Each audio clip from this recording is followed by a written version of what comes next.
8. In my head, got a game is like when people go home drunk from clubs. And Well, I mean, it's what you define it, because in the end, Tom came up with a phrase to describe that. But for me, I describe, like when I use the term, I just mean this qualitative shift when it gets dark, is the streets feel different. And you go from a position where it's like 1 p.m. and she's on her lunch break or she's going to class, she has like things to do that day. yeah. So the eye date is naturally going to be short. And the transition towards sexualization is you have to make a more careful decision because you might not have a lot of time, right? And it's not dark and you might not drink alcohol at 4 p.m. or something, right? So eye dating in the sunshine is a much less likely to lead to sex proposition. You're much more likely to end with a number and then try and get her out again. Yeah. Whereas as soon as it gets dark, you've got like the animal spirits of the street just make everything feel more sexual. You're encountering girls who probably finished whatever they were doing that day. And for some reason, I think women are just more likely to be walking around alone in the dark when they're up for it than in the light. So I use gutter game to describe the shift, where the sun goes down, where you enter that twilight of suddenly the streets feel sexual and the eye dates become open-ended, already starting at night where alcohol's normal. So my normal day game is find the girls you want, chat to them for 5 to 10 minutes, take a number. That's the default, right? And there's various reasons on how I filter, but I'm basically filtering for girls who I think are going to be into me, like the idea of day game, and are pretty, right? And then the gutter game is all about trying to get it done that night, which means you're filtering more for horniness, DTF, right? Sudden availability, or what I generally call catch-all vulnerability. Like I look for vulnerable girls at night, right? Because girls who make themselves vulnerable, they're deliberately splitting off from the herd. It's like a subconscious decision to make themselves attract the attention of the predators because they're horny. Whereas girls just going through the normal day, they're going through the normal day, right? But there's something, like, because girls make subconscious decisions all the time, right? Like during the ovulation window, when a girl's getting dressed in the morning, she's going to have a natural preference towards the brighter, tighter clothes that show more skin, right? She's going, oh, I feel sexy today, I'll wear something sexy, right? And she might not know it's because she's like at day 15 to 17, but she's going to make that subconscious decision, right? Just like a girl who finds herself going out to the bar with a friend on a Thursday night. She's probably made a subconscious decision to put herself in the mix because of these like horniness feelings. So I think a girl who's out in the evening by herself is subconsciously chosen to make herself vulnerable precisely so that the predators smell blood in the water, right? That's my working hypothesis on gutter game, which in normal sun-up day game is not the case, right? So therefore, if I'm looking for vulnerability, that improves the probability that it's going to be the girl suitable for gutter game. Now, of course, if I meet like a beautiful woman who's not vulnerable walking on her way to the metro at night, I might still try and take a number, but my RAS is scanning for vulnerability, right? And as you get better calibrated, you just spot what vulnerability means. Thank you. So that means when I'm doing gutter game, my eyes are scanning the same way, but I'm looking for things like, is the girl off from the herd, right? Is she wandering a bit slow, like the lame buffalo, right, who can't keep up with the herd? Is she wandering slow? Or her eyes wandering around? Does she have fashion or accessories like a bag or whatever that suggests she's finished whatever it is she was doing? So the London one is the tourist, right? The tourist in a rucksack. Yeah. If it's like 8 p.m, she's got a rucksack, a guidebook, and Converse or trainers on, jeans, you're like, she's been out all day, she's finished what she's doing, she's vulnerable by being a tourist, she's off by herself, she's got nothing better to do, therefore she's very highly likely to eye date and more likely to be whisked up, right? But you get like the local girl version of that as well, and this is what I mean for my new book, is I'm trying to nail down the specific things you can look for, where you think, oh, she's got that, she's got that, she's got that, or she's doing this, she's doing that, and therefore enough of those ticks and it's a doer. So I select the sets like that and gutter game, and then when I go in, I'm going in highly covertly sexual. Okay. I'm getting in close, I'm holding the hand a long time, I'm putting the eyes on, and what I'm basically trying to filter for at the beginning is, was I right that she made herself vulnerable because she's horny and bored? Because what they'll do is, if you get the right girl there, is they'll just immediately give the eyes back, they'll leave the hand, and you'll just get this immediate, super strong sexual tension, which is really improved by being dark. And assuming you get that, I run the normal game, but while doing all the, keeping the eyes on them. But then what I'll do is I'm just clearing logistics. I just saw you wandering around, what are you doing? And then it'll be that I'm doing this, right? And normally so you're looking on that I'm doing this for something open-ended. Like, I was just on my way home, I've been to the cinema. That's my first same day later this year. Got a game later was that. I met her at 11 p.m. on a Saturday night, she was coming home from the cinema, right? I'm coming home from the cinema. Oh, really? What did you watch, right? I'm not making a big deal of it, I've just ticked that little checkbox, right? She's finished what she's doing rather than going to do what she's doing, right? If she's, I'm just about to meet friends to go to the club, that's different, right? You're like, right, in that case, the best I can hope for is a number, catch her horny later when she's drunk, right? But if she's like on her way back, you're like, right, there's an eye date in the offing, right? Or I'm on my way home because I got to write my thesis. That was one of my near misses in Prague. She was on her way home to do her thesis, right? But again, I thought, there's no rush to do that, right? You can easily drag her off that. Yeah. Nothing, I just like walking around town. Right, but these are all, what they all have in common is they give you the idea that the eye date's open-ended, right? There's no time limit on the eye date if you bring her on it, and that's what you want for gut again. Whereas you can imagine at 1 p.m, you're going to get a girl like, I'm on my lunch break, I'm going back to work in half an hour, right? Or, I'm on my way to lectures, or, I'm going shopping with my mum, right? Those are all cases where you take the number and hope you can get her out later. So I'm looking for logistics.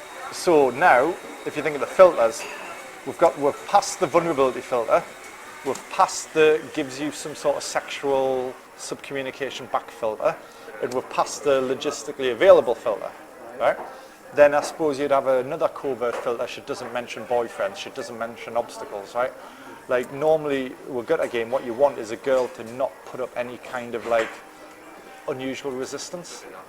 Because even if she's got a boyfriend, she'll just not mention it if it's on, right? So you're looking, it's like the Sherlock Holmes, the dog that didn't bark.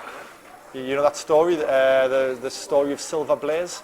There's a Sherlock Holmes story where out in the countryside, there's like a stable running a couple of horses for the next Grand National, right? And, thank you. And one of the horses, Silver Blaze, is like a total like hot prospect, right? They expect to win everything. Yeah. So what happens is one morning, the fucking master of the stables gets up and he sees his stagehand is being like whacked over the head and killed by the stables, and Silver Blaze has been nobbled, right? Like when you cut the hamstring or something so they can't run fast, right? Yeah. So Sherlock Holmes gets brought in to investigate the murder, and he makes a key observation, is that there's a dog at the stables that always barks at strangers, and that night the dog never barked. So people are like, how did they put the dog to sleep? Or, it's like, what happened, right? So Sherlock Holmes says, Dr. Watson says, here's the notable thing, the dog didn't bark. Nobody was woken up by the dog that night.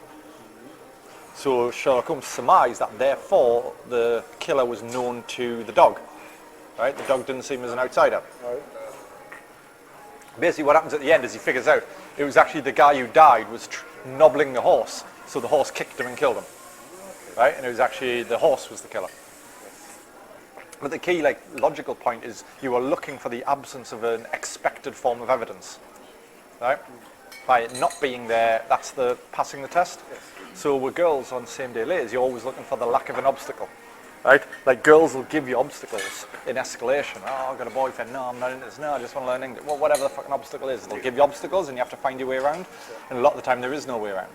But if you're on a date, this is what I call amber lights, right? If you're on a date with a girl and she's just kind of going along with it and barriers just aren't really coming up. Now she's not giving you the eyes, she's not telling you you're good looking, she's not like doing something, but she's just dumbly following you around without resisting. That's an amber light, you just take her home, right? You might not kiss her till the bedroom, but she's not putting anything in your way, right? That's the signal. Well, that's what you need on gutter game, right? You need this absence of barriers. So then what you do normally is 5 minutes in, 10 minutes in, if all these things are ticked off, I'll be saying, right, I've got a blah, blah, blah, I've got a better idea. Tell you what, there's a bar just around the corner. Let's just go get a quick drink right now. 15 minutes, right? Again, that's like the low ball to get them moving, because by this point, that's what they kind of hope you do anyway. So like, yeah, fair enough. Walk them off, give them the comfort on the walk to the bar. And then on the gutter game, you want the alcohol in them. The main reason is plausible deniability for themselves, right? Where they go, oh, I was drinking, well, it happens, right? And then the other thing is just alcohol obviously lowers the inhibitions, right? So long as the girl's drinking alcohol, that's a huge sign, right? The tick. So you know, that's why I always buy the first drink, right? Because then you've got a little bit more control over it. So I'll walk to the bar and I'll say, right, like, I'm going to have a beer. What are you going to have? Like little baby beer, little girl size, children's size beer, are you? And she'll be whatever. No, I'll have a big one, which is even better, right? Reverse psychology. Or she'll be like, yeah. So yeah, but you don't want to have an orange juice, right? She says, have an orange juice, right? Orange juice? Right, you at least want a bit of vodka in that, right? You're trying to just put that little bit of pressure to get the ball rolling on the alcohol. And then what happens is normally in the first, and I always get short drinks, usually, like halves. Because you want the illusion that she's had 2 drinks when really it was 1 drink split in half, right? Because this is faster, right? So anyway, Wait, repeat that. Why do you want 2 small drinks instead of a big beer? well, you got a choice, right? Choice number 1 is get her a full-size beer, then she's likely to drink more beer. Yes. Because there's more in front of her, right? That makes sense, yeah. But it's also, the problem is it might set off triggers. Like, fucking hell, I've just drank this big beer. Okay. And also, it's a bit harder to get her started on the bigger beers. And it takes longer to drink the bigger beers. I see. Right? Because gutter game is all about momentum. So what I find is better, but you know, it's a personal choice. It's not like clearly better. It's not like there's a wrong answer to this. But I think instead of getting 1 big beer, you get a half, and then you get another half. Because what that allows is, it's that time distortion effect like Bouncing Venues has, right? Yeah. She suddenly feels she's on a second drink. And But you would just stay in one venue and not go to another? yeah, in a gutter game I normally stay in one venue. Yeah. Depends how it's going though. This is all subject to calibration, right? What you're giving back. So you want to sitting down, drinking beer, or whatever, with vodka. And then normally what I'll be is, I'll try and get so I'm there and she's there. But you know, because that saves you later having to do them. Oh, come sit closer, come around, sit closer, right? It saves you having to do that if you can just go straight to it. So you can subtly signal it by, as you walk to the table with the drinks, you put a drink there and pull the chair out, right? And then of course if she goes there, that's telling you something, right? That's telling you, ooh, slow down, right? If she sits there, it's telling you this is fine, right? So that's, I'll talk always about doing these proactive calibration decisions where you don't wait for her to give you the IOI, IOD. What you do is you force it, and then her reaction tells you where you are. So that's forcing it, right? You're saying, do you want to sit here? And that's just told you something about where you are. Whereas if you never did that, her sitting there could just be coincidence, right? Yeah. So, you know, so that's why I step in at the beginning of a set on the straight. If she takes it, immediate sexuality. If she doesn't take it, you're like, okay, I know to turn it off a little. Right, so anyway, so you want to sit in there preferably. And then normally the first drink, I'll be relatively escalation free. I'll just get to know her, I'll do attraction, I'll do rapport, but I'll do very little I won't go for the kiss in that first half, right? I might play with her rings, I might touch her hair, you know, give her a bit of a look, but I'm lowballing it a little bit, right? It's a little bit like, you know, like taking your foot off the pedal a little. And then normally what'll happen is at the end of that first drink, she feels more comfortable. Obviously she's still getting attracted. Then I'll be like, right, next drink. That's again a key point if she tries to beg off, right? That's basically telling you that she's kind of made her mind up not to do anything that night. And so you might end up just taking a number, moving out, trying to find the next gutter game set, right? Yep. Then you've just basically had an idea. But if she allows the second drink, you're like, game on. Because drink 1 is, ooh, I'll just see what this guy's got to offer. Yep. Drink 2 is, I want more of this, right? So you get a second drink. Then what I normally do is I escalate halfway through the second drink. Because it's more socially calibrated, and escalating at the bottom of a drink, she's much more likely to just say, oh, look, anyway, I've got to go now. Whereas if she's got like that much left, she's more likely to, if she repels you, she's going to stay drinking the next and you get another crack before the drink's end. I like all these small details. Well, it's all very specific, right? So then what happens is normally on the second drink, after, I don't know, this much into the second drink, especially, I'll either get her to come around here, if she's not already, or if she's here, what I'll do is I'll grab the stool, and I'll pull her stool in a bit. You know, I won't look at it. I'll like grab the stool and I'll be like, and then I look, you know, and she knows what's going on. And again, that's a test, right? But by that point, she's almost certainly going to go with it. And then you might have like thigh to thigh, or you've just closed, and again, it just amps up the sexuality covertly without you having to like go for the kiss, right? And then you can start like prodding and you do sport, grabbing her legs, you know, all that sort of stuff, right? She knows what's going on. And again, that's big tick, right? If she takes that without visible discomfort. Then, normally, as I'm getting towards halfway through the drink, I'll do the kiss close gambit. Something like, you know, we'll be in a questions game at that point. She'll be thinking of a question. I'll say, look, you've got 5 seconds to think of it, or I'm going to kiss you. Again, that's going to force a response out of her, right? And she might burst out the question really fast, and then you're like, okay, and you just carry on. You'll do another gambit later, or she might, you know, like, come here. And then I always do the same way. I'm always like, come closer. And she'll be like that, right? I'll be, no, closer, come closer. She'll be like, closer. Because she knows exactly what's happening. They're normally grinning at this point, and then when they're about that far away, I'll just tip up, and then I'll go for the kiss, right? And they either take it or they don't, but it doesn't matter, right? The fact that they get there tells you they want it, right? And, you know, every now and then a girl will freak out at that point and not do it, but it's rare. So then normally I got the kiss closed, and there's like this much left. And when there's like half the drink left, then I'll back off a little. But her kiss tells you a lot, right? Is she jumping all over you on the kiss, or is she timid, right? So if she's jumping all over me, I'll think at the end of the drink I'm going to take her home. And if she's still a bit timid, I'll be thinking maybe another drink, or maybe bounce to another venue. You know, it just takes a bit more time. But either way, I'm going to spend the rest of that drink doing more rapport. Yeah. Where's the gorgonzola? There's no gorgonzola on that, is there? Oh yeah, you ordered the second one, right? Whatever, I'll eat it. It's not the end of it's close enough. Right, so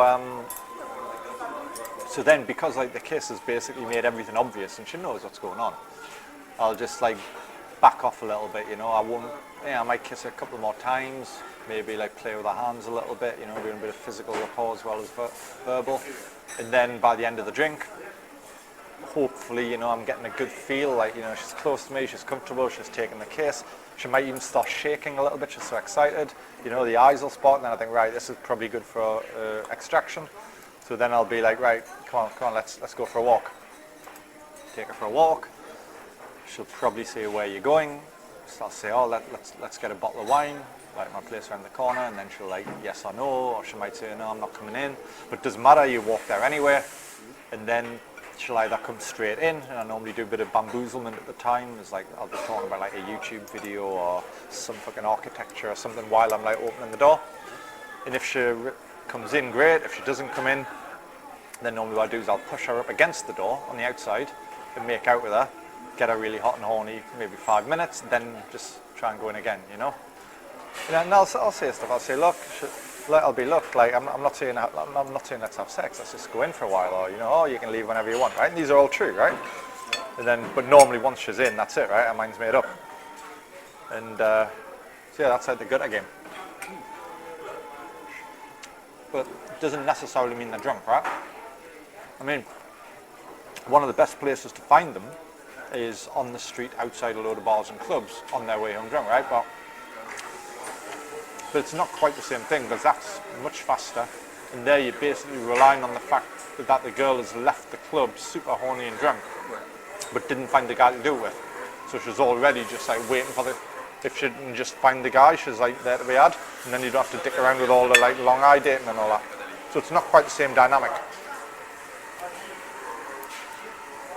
Tell me, what's the purpose of the eye dates during the day, Nick? Because I find that whenever I go on a coffee date with someone, it's just boring and it's not sexual and it's just... Well, very rarely eye date during the day. I'll only eye date in one of 2 situations. Number one is I think there might be the same deal there. Yes. So, you know, like just something about her mannerisms, the calibration, you just think, hang on, maybe this is on. So I'll eye date for half an hour. And in that half an hour, I'll tick off the check boxes to find out if it's worth going for the same day later, or if it's not on and I just have to take a number. Yep.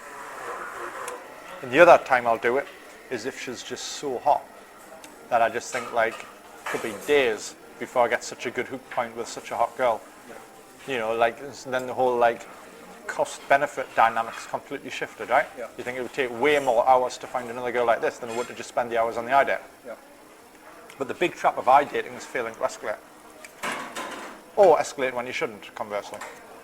It's like, most guys' biggest problem with iDates is they slip straight into rapport. Right? They just stop escalating. They just stop being sexual. Because that phase shift from this was a friendly but flirty chat on the street to this is a date I'm trying to have sex with her. If that's separated by 3 days text messaging and she comes out on the date in the evening, it's an easy jump, right? You go out mentally prepared to escalate. But if you move smoothly in the afternoon, you can be sat there not really feeling like you have the right to escalate, right? Because you've kind of ambushed her and it's the middle of the day and you were just being a bit chatty, right? Yeah. So mentally a lot of guys can struggle with the moving, because on the iDate, usually you need to be doing the same things you do if it was a date anyway, right? You escalate, right? You talk about the same things. You have to move it forward. Anytime you talk to a girl not moving it forward, you're losing value, right? But most guys aren't used to the iDate. So normally on an iDate you have to move it forward, but you have to do it much more subtly than you would at night, because you're a lot less likely to bang her off an iDate than you are off day 2, right? So you don't want to over-escalate, like overcook it on the iDate so that she doesn't come out again. But conversely, you can't just sit there treading water, she won't come out either. So it's a much finer, it's like a tightrope you have to walk. And then what you'll also find is some girls on the iDate, it would just be a bit weird to try to escalate them. There's those as well. And it's not about you or the situation, it's just them, right? They'll be giving you certain things back, which are basically telling you don't escalate now. So then what you have to do is you have to covertly, but clearly, make your intent known, while also letting her know that the reason you're not escalating isn't because you're pussy, it's because you're reading the signals correctly. So, for example, and this is the same on a coffee date if it's a day 2. It's like 2 p.m. day 2, and the girl's only got an hour. It's madness to try and like kiss her at the end of that, right? When she's just going to go back to work. But you have to still make a move. Right? So what you do there, it's normally verbal, but girl goes off to get sugar for a coffee, comes back, you're like, oh, all right, your legs are very long. She gets the point, right? Or, maybe you do the playing with the hands bit or something, you know? Yeah. You maybe ask her if her knees are sporty, but you probably won't go for the kiss. You'll just do enough that she feels a sense of progression, you're not treading water, she knows you're not being a pussy, but you're also calibrated in the escalation, right? You know that a 1 hour coffee date in the middle of the afternoon is not when you go for a kiss. Unless, of course, she's giving you massive kiss eyes, in which case you have to take the window when it's there, right? So some iDates are like that. You like meet her on Crush Attic, take her to a cafe, sitting outside in the cafe, you've got an hour to work. All you should be thinking of doing in terms of the escalation is getting 1 or 2 verbal or physical things in that make it clear that, you know, you're sexually interested in her. And then you let her go with the number. But at the same time, that first 30 minutes you're doing the SDL checklist, right? You know, you're finding out, does she have a load of free time ahead of her, you know? Because, you know, you need it. I'd say you need 3 hours to be safe on an SDL, and that's still going fast. Any less than 3 hours and you really risk burning the set by overcooking it and running out of time at the key moment, you know? So you want maybe 3 hours. So if she's telling you that, you know, it's 1 p.m. and she's meeting her friends at 4 or 5 and she's just walking around or shopping till then, you think, right, maybe I'll go for the SDL. And then it'll be things like, you know, is there clear sexual tension? You know, is that little bit of electric eye sparkle? Does she touch you unprovoked, you know? Like to play with your fucking things. Does she just give off a steamy vibe, like a girl who's ovulating, you know? Yeah. Does she present any barriers again? So a lot of it's similar to the gutter game checklist, right? But you're working on a longer time scale. Because in the daytime on night, right? So if after 30 minutes, she's told me she's got nothing better to do for a few hours, she's let me touch her a bit, there's been that a little bit of a flash of attraction, you know, through the eyes, even if it was for like a brief second, right? There's that little flash of electricity of attraction. She hasn't mentioned a boyfriend. She's told me, that she's a little bit of a wild one, or she likes to be impulsive, whatever. If I've just ticked all these off, I think, well, actually, this might be on, right? So then I'll think, okay, let's keep going on this. But if she's not ticking those off, I'll just be thinking, right, let's just make my move, in terms of complimenting her legs, touching her hands, giving her a bit of a look, leave it at that, take a number.